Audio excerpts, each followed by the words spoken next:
Hello everyone, my name is Bakshi Puneet and today I will discuss about thorax and lungs examination. Hello, how are you? I'm fine. What's your name? My name is Sanjay Bakshi. Do you have any breathing problem? No, doctor. Do you have any pain on the chest? No, doctor. Okay. Now we will start our examination through posterior chest examination. So first, with the patient sitting, examine the posterior thorax and lung. The patient's arm should be folded across the chest with the hands resting, if possible, on the opposite shoulders. This position swings the scapula laterally and increases the access to the lungs field. Then ask the patient to lie down. First inspection. Standing in a midline position behind the patient, note the shape of the chest and how the chest moves, including the deformities or asymmetry in the chest expansion, abnormal muscle retraction of the intercostal spaces during inspiration, most visible in the lower intercostal spaces. Impaired respiratory movements on one or both sides of a unilateral lag or delay in the movement. Second palpation. As you palpate the chest, focus on areas of tenderness or bruising, respiratory expansion, and fremitus. Identify the tender areas. Carefully palpate any area where the patient reports pain or has a visible lesion or bruises. Note any palpable crepitus, defined as a crackling or grinding sound over bones, joints, or skin, with or without pain due to air in the subcutaneous tissue. Assess any skin abnormality such as masses or sinus tract. Test chest expansion. Place your thumb at about the level of 10th rib with your fingers loosely grasping and parallel to the lateral rib cage.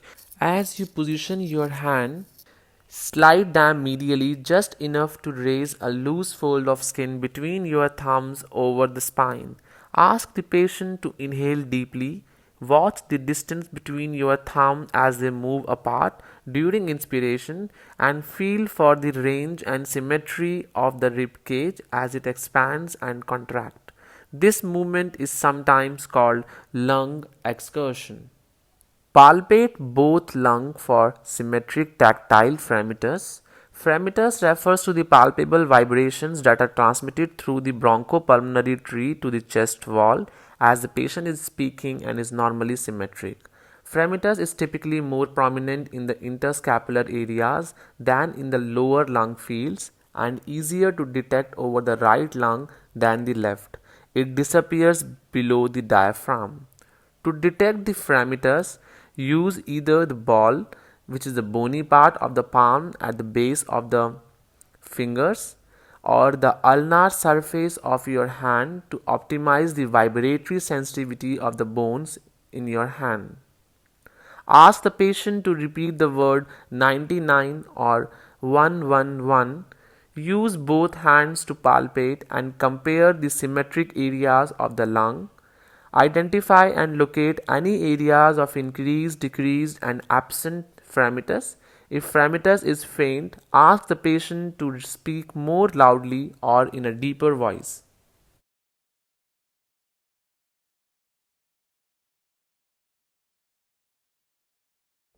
Third, percussion. Percussion is one of the most important technique of physical examination. Percussion sets the chest wall and underlying tissues in a motion, producing audible sound and palpable vibration. Percussion helps you establish whether the underlying tissues are air-filled, fluid-filled, or consolidated. The key point for a good technique is first, hyperextend the middle finger of your left hand, known as pleximeter finger. Press its distal interpharyngeal joint firmly on the lung surface to be percussed. Avoid surface contact by any other part of the hand because this dampens out the vibrations. Note that the thumb and the second, fourth, and fifth fingers are not touching the chest wall. Now position your right forearm quite close to the surface with the hand cocked upward. The middle finger should be partially flexed, relaxed, and poised to the strike. With a quick, sharp but relaxed wrist motion, strike the pleximeter finger with the right middle finger called flexor finger. Aim at your distal interphalangeal joint.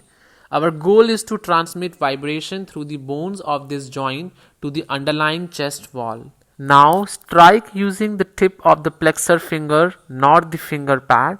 The striking finger should be almost at right angles to the pleximeter. A short fingernail is recommended to avoid injuring our knuckle. Now withdraw your striking finger quickly to avoid dampening the vibration you have created. Please note that the healthy lungs are resonant. While the patient keeps both arms crossed in front of the chest, percuss the thorax in symmetric locations on each side from the apex to the base. First, percuss one side of the chest and then the other at each level in a ladder-like pattern. Omit the areas over the scapulae. The thickness of the muscle and bones alters the percussion notes over the lungs. Identify the descent of the diaphragm or diaphragmatic excursion. First, determine the level of diaphragmatic dullness during quiet respiration. Holding the pleximeter finger above and parallel to the expected level of dullness, percuss the downward in a progressive steps until dullness clearly replaces the resonance. Confirm this level of change by percussing downward from adjacent areas both medially and laterally. Note that with this technique, we are identifying the boundary between the resonant lung tissue and the duller structure below the diaphragm. You are now percussing the diaphragm itself. We can infer the probable location of the diaphragm from the level of dullness. Now we will do auscultation. Auscultation is the most important examination technique for assessing the airflow through the tracheobronchial tree. Auscultation involves listening to the sounds generated by breathing and listening for any adventitious or added sounds. Before beginning the auscultation, ask the patient to cough once or twice to clear mild atelectasis or airway mucus that can produce unimportant extra sounds. Listen to the breath sounds with the diaphragm of your stethoscope after instructing the patient to breathe deeply through an open mouth. Always place the stethoscope directly on the skin. Clothing alters the characteristic of the breath sounds and can introduce friction and added sound. Use the ladder pattern suggested by the percussion, moving from one side to the other and comparing symmetric areas of the lungs. Listen to at least one full breath in each location. If you hear or suspect abnormal sounds, auscultate the adjacent areas to assess the extent of any abnormality. If the patient becomes lightheaded from hyperventilation, allow the patient to take a few normal breaths. Now, note the intensity of breath sound, which reflects the airflow rate at mouth and may vary from one area to another. Breath sounds are usually louder in the lower posterior lung field. If the breath sounds seem faint, ask the patient to breathe more deeply.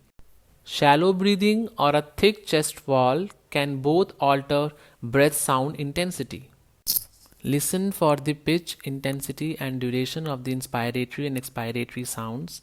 Are vesicular breath sounds distributed normally over the chest wall? Are breath sounds diminished? Or are there bronchovesicular or bronchial breath sounds in unexpected places? If so, in what distribution? Listen for any added or adventitious sounds that are superimposed on the usual breath sounds. Detection of adventitious sounds like crackles, sometimes called rails, wheezes, and rhonchi is an important focus of examination, often leading to diagnosis of cardiac and pulmonary conditions. Note their loudness, pitch and duration, numbers, timing and location on the chest wall, persistence of their pattern from breath to breath, and any change after a cough or change in patient's position.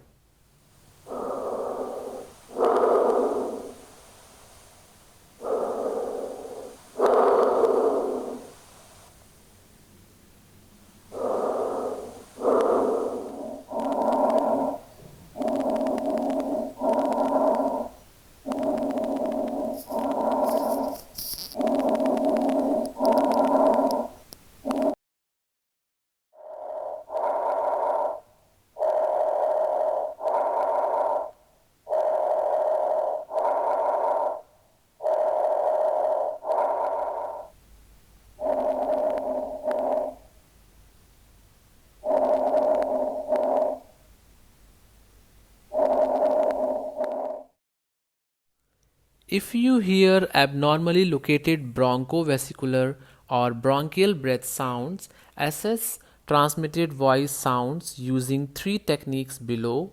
With diaphragm of your stethoscope, listen in symmetric areas over the chest wall for abnormal vocal resonance, suspicious for pneumonia or pleural effusion. First, egophony. Ask the patient to say E. You will normally hear a muffled long E sound. If E sounds like A and has a nasal bleating quality, an E to A change or egophony is present. Second is bronchophony. Ask the patient to say 99. Normally, the sounds transmitted through the chest wall are muffled and indistinct. Louder voice sounds are called bronchophony. Third, whispered pectoriloquy. Ask the patient to whisper 99 or 123. The whispered voice is normally heard faintly and indistinctly, if at all.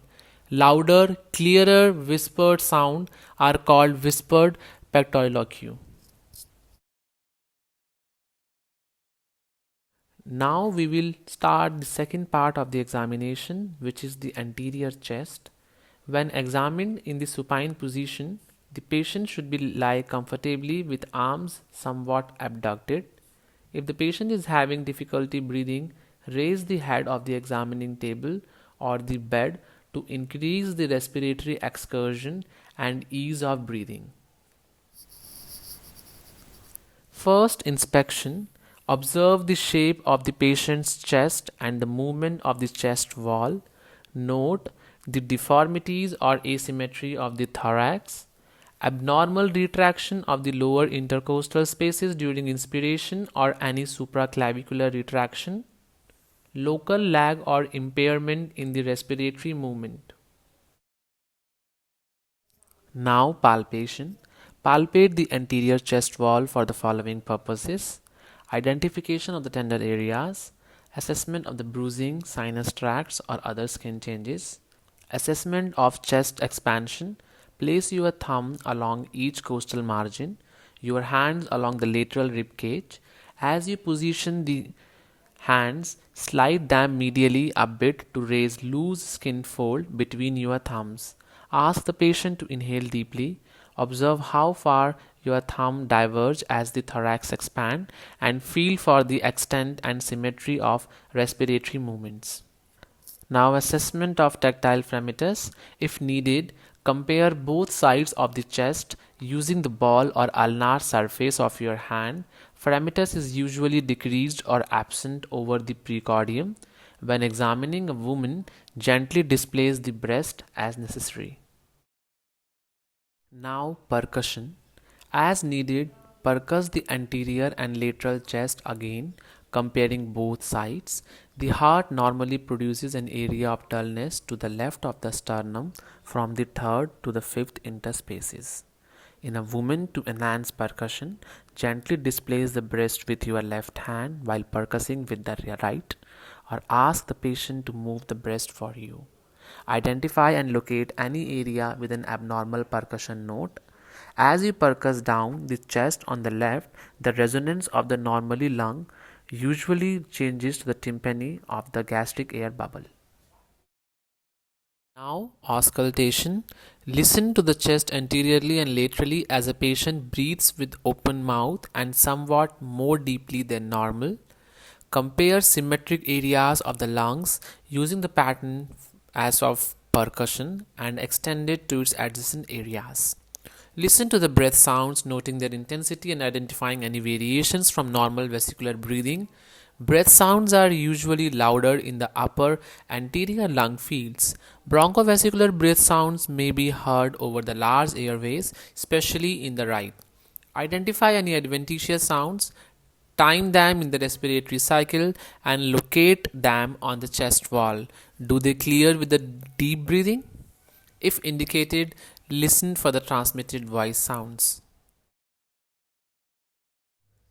Forced expiratory time. This test assesses the expiratory phase of breathing, which is typically slowed in an obstructive pulmonary diseases. Ask the patient to take a deep breath in and then breathe out as quickly and completely as possible with mouth open. Listen over the trachea with the diaphragm of stethoscope and time the audible expiration. Try to get 3 consistent readings, allowing a short rest between the efforts if necessary. Now, identification of a fractured rib. Local pain and tenderness of one or more ribs raises the question of fracture. By anteroposterior compression of the chest, you can help to distinguish a fracture from soft tissue injury. With one hand on the sternum and the other on the thoracic spine, squeeze the chest and ask the patient, is this painful and where?